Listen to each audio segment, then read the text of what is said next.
Presidency इलाके में पिछली बार जो थे पूरी प्रेसिडेंसी में इनके वोट आए, इनके 18 सीटें आई थी प्रेसिडेंसी में। हाँ, इस बार 76 है। अरे सर वो वही तो गेम हुआ सर। बस चुनाव जो डिसाइड हुआ ना 29 अप्रैल को हुआ सर डिसाइड, चुनाव कहाँ जाएगा, वहां हुआ असली फैसला। पहले चरण में जो लोगों ने ब्रेकअप वोटिंग है। की वो ऊपर गया। पहले चरण में 117 सीटें जीती बीजेपी ने, दूसरे चरण में 90 सीटें जीती। हाँ पिछली बार पहले चरण की सीटों में बीजेपी 59 थी और सेकंड में 18 थी, और इस बार है 117 प्लस 90। हाँ और इस 90 में देखिए आप जिसकी बात कर रहे हैं ना, इधर की जो बैरकपुर वाली जो बेल्ट है, हाँ पूरी की पूरी साफ कर दी बीजेपी ने। साफ कर दी बिल्कुल। मैं तो नक्शा बना रखा उसने, टेलीग्राफ पे देखा, उसमें सब भगवा भगवा भगवा दिखा दिया उसने पूरे। नॉर्थ 24 परगना की जो 33 सीटें हैं, जो सबसे बड़ी डिस्ट्रिक्ट है, उसमें से साहब पिछली बार जीती थी 5, इस बार जीती 23। साउथ 24 परगना में 0 थी, इस बार है 10। कोलकाता में 0 थी, इस बार है 6 11 में से। हावड़ा में 0 थी, इस बार है 7 16 में से। लेकिन एक बात कोलकाता वाले आंकड़े में आपने नहीं देखा सर, अभी भी भद्रलोक है उधर। नहीं नहीं नहीं नहीं, भद्रलोक की जो सबसे तगड़ी सीट है, दुनिया की सबसे बड़ी भद्रलोक की सीट है, उसको बोलते हैं टॉलीगंज। और टोलीगंज भाई साहब टॉलीगंज तो जो है सर फिल्म स्टार है वो, तो सबसे पहले उधर कूदी मारते हैं, वो समझ जाते हैं। अरे नहीं साहब, वो पूरा टोटल भद्रलोक जो है वो, अगर आप कहें कि साहब भद्रलोक की 1 और 2 नंबर की सीटें बताइए, तो वो है टॉलीगंज और जादवपुर, और दोनों ने वो तो बीजेपी को दोनों जीता जीत है। ली, वो तो दोनों जीत ली। तो इसलिए हम ये कह सकते हैं कि भद्रलोक जो है वो पूरी तरह से बीजेपी के साथ आ गया, क्योंकि टॉलीगंज और जादवपुर आ गए।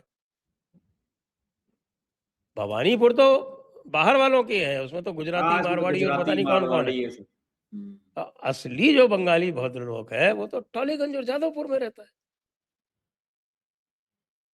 जादवपुर में तो मोदी ने टॉलीगंज, रोड शो किया था। जादवपुर, आपके साउथ 24 परगना की 6 सीटें तो ये है जो कोलकाता के बगल में है, सोनारपुर दक्षिण, सोनारपुर उत्तर, टॉलीगंज, जादवपुर, बेहाला पश्चिम, बेहाला पूर्व। तो कोलकाता तो साहब, अच्छा उसके अलावा और नॉर्थ 24 परगना की सीटें देख लीजिए। Bidhannagar, Bidhannagar, new town, Gopalpur, Rajarhat, new town, Rajarhat, Gopalpur जिसको बोलते हैं। ऊपर चलिए तो दमदम, बारानगर, ये सब सीटें।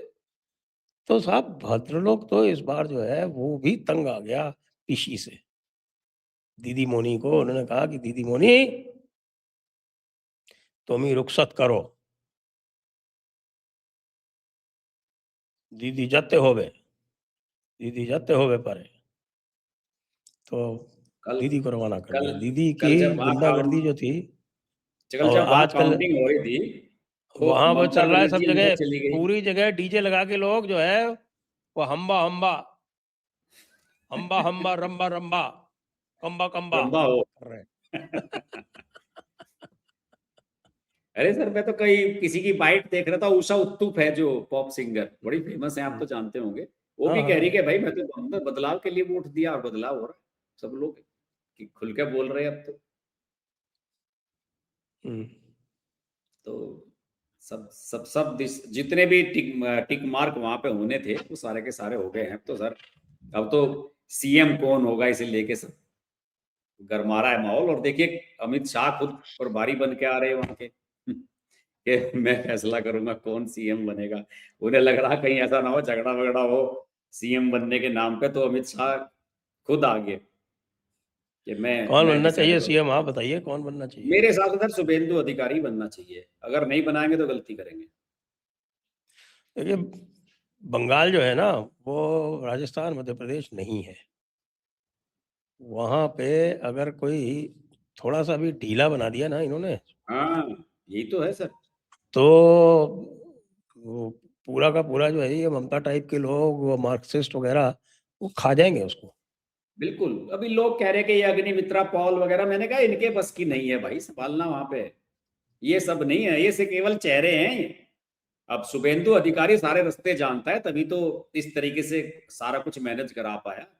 अब 6 साल हो ये गए जो उसे भी इन्होंने आए हुए पार्टी इन्होंने जो में। पपेट बनाए हैं मध्य प्रदेश, छत्तीसगढ़, राजस्थान में, ये क्या डिलीवर कर रहे हैं? बिल्कुल। और सर बंगाल वो स्टेट नहीं है, उनके जैसा नहीं है कि यहाँ कुछ भी हो हम चाहे हमारी चलती रहेगी। मैं वो बता रहा हूँ उसी मैं तरह का, आपको। देखिए, आपको घुसपैठियों से डील करना है। हाँ आपको वो पूरे के पूरी जो जमात है उससे डील करना है। हाँ बिल्कुल आपको सर। हेमंत बिश्व शर्मा जैसा ही चाहिए, इसलिए शुभेंदु ही चलेगा और कोई नहीं चलेगा। बिल्कुल, उसके अलावा अगर इन्होंने कुछ भी करा, डिप्टी सीएम वगैरह किसी को बना दो साथ में, वो अलग बात है। लेकिन अगर इसमें जरा सा भी इन्होंने कॉम्प्रोमाइज करा, और देखिए आज जैसे सूचना जारी हुई कि अमित शाह जाएंगे और वो मांझी जाएंगे, जो उड़ीसा के सीएम है, 2 लोगों को भेजा जा रहा इसके लिए। पहले ये चर्चा ये अमित थी शाह कि जाएंगे राजनाथ तो सिंह आप मान वगैरह लीजिए जाएंगे। कि वो शुभेंदु ही बनेंगे, इसका मतलब है। तो मैं बता रहा हूँ ना सर, मैं वही तो बता रहा हूँ कि आप समझो ना। अमित शाह ने 2-3 बातों में पहले ही क्लियर कर दिया सर इन चीजों को। अमित शाह ने कहा था कि वो आदमी यहाँ का सीएम बनेगा जो बंगाल में पैदा हुआ, पला बड़ा हुआ, बंगाल की पॉलिटिक्स करी और बांग्ला भाषी मीडियम स्कूल में पढ़ा। ठीक। दूसरी बात उसने कहा था कि वो आदमी यहीं आपके बीच से ही निकल के आएगा। आप सब लोग अच्छी तरह से जानते हैं। आपने देखा होगा कि जब नामांकन का दिन था उस दिन अमित शाह एकमात्र कैंडिडेट शुभेंदु अधिकारी इसका पर्चा भरवाने गया, और उन्होंने ये भी कहा मंच से, अमित शाह ने, कि ये शुभेंदु दादा जो है ये कह रहे थे कि मुझे नंदीग्राम से ही चुनाव लड़ना है। मैंने कहा कि जाओ भवानीपुर में हराओ ममता बनर्जी को। तो वो तो एकदम बाकायदा उसे तैयार किया गया है इस काम के लिए, कोई शक शुबे की बात ही नहीं है इसमें। और ये अब क्लियर हो गया है अमित शाह का वहां पे आना। अगले 2 दिन में, वैसे कल परसों तक क्लियर हो जाएगी चीजें, कि 2 दिन तक आना, कि ना सिर्फ सीएम फेस बल्कि सर जो पूरी टीम बनेगी उस पे भी बड़ा गहन मंत्रणा होने वाली है। आप ये देखिएगा, बड़े ऐसे नहीं होगा कि किसी को भी बना दो उठा के। आप देखो ना, एसटी वाली 16 की 16 सीटें जीती है बीजेपी ने, ट्राइबल्स की जितनी भी सीटें हैं बिल्कुल बिल्कुल। अरे सारी की सारी जीती है। लोग लोग ये तो देख रहे हैं, लोग एक चीज भूल जाते हैं। पिछली बार ये जो मिदनापुर एरिया है, जिसको ओल्ड मिदनापुर बोलते हैं, ओल्ड मिदनापुर में 35 सीटें हैं। 35 सीटों में आपका पूर्व मेदिनीपुर, पश्चिम मेदिनीपुर और झारग्राम, ये ओल्ड मिदनापुर डिस्ट्रिक्ट है। ये ओल्ड मिदनापुर डिस्ट्रिक्ट की 35 सीटों में पिछली बार केवल 6 सीटें जीती थी। 4 पूर्व में, 2 पश्चिम में और झारग्राम में 0। इस बार 35 में से 33 जीती है। तो इसका सेहरा किसके सर जाएगा? हाँ, अरे सर झारग्राम में इसका एक सेहरा जगह भी तो 96% वोटिंग हुआ।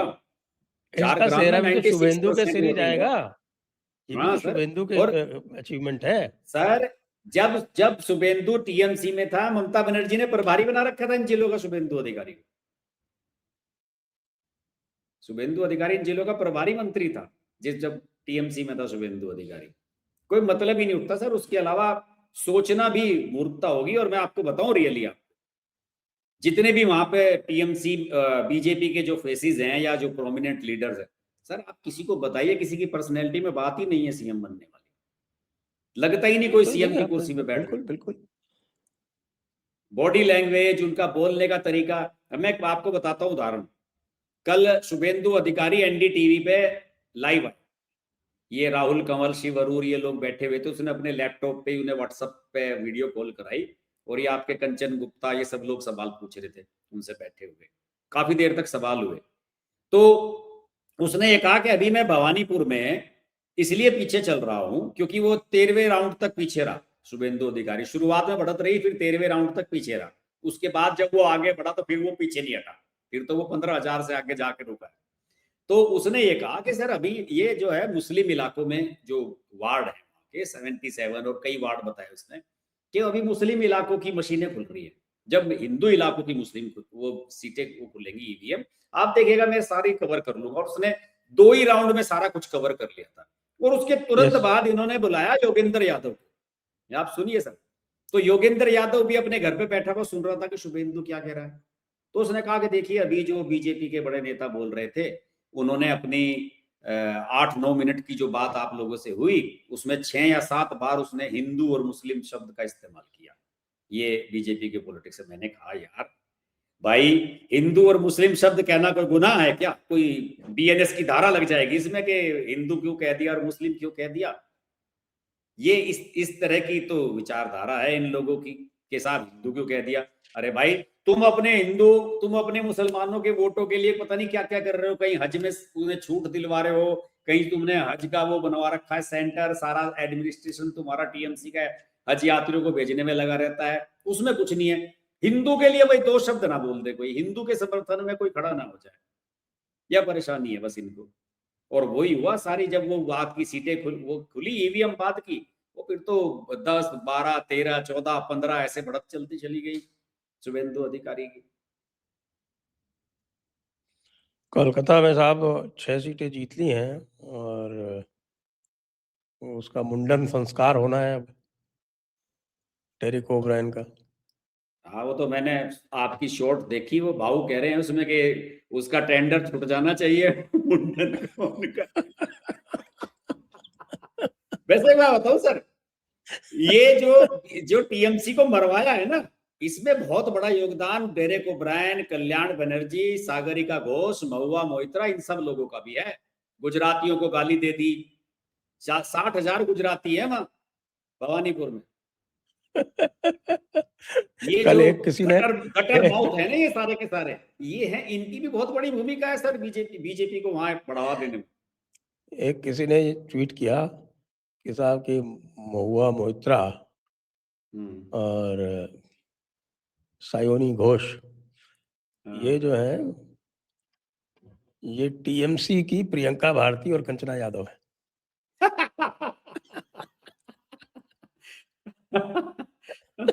नहीं लेकिन साहब मेरा तो मानना है इन सब से आगे जो है सागरिका घोष है। सागरिका घोष की तो राज्यसभा की जो सांसदी है वो ममता बनर्जी को खत्म कर देनी चाहिए, कैसे हम हटा रहे हैं अपने, हम नहीं रखते इसको राज्यसभा से। ऐसे कैसे हटाएंगे, वो रिजाइन करेगी तब ना। वो कुछ रिजाइन ना कुछ करेगी इसके क्या? खिलाफ कार्रवाई राजदीप करनी करने चाहिए। देगा? आपने देखा था राजदीप का हाल क्या हो रहा था कल? अरे सर वो तो रो रहा था बिल्कुल। वो आपने एक चीज नहीं देखी सर, कितने मूर्ख लोग हैं ये लोग। राजदीप सरदेसाई तो कल वो लुंगी पहन के आया तमिल वाली, वो तो बंगाली पहन के नहीं आया कपड़े, क्योंकि उसे पता था कि कपड़े उतरने वाले हैं बंगालियों के। एक उसके साथ वो बैठती है एंकर प्रीति चौधरी, वो आप देखते पूरी बंगालन बन के आई थी कि मैं ममता बनर्जी जीतेगी और मैं बंगालन बन के जो है उसकी तारीफ करूंगी और उसका एनालिसिस करूंगी कि हाँ आप देखिए कैसे वो आई है। हो गया उल्टा।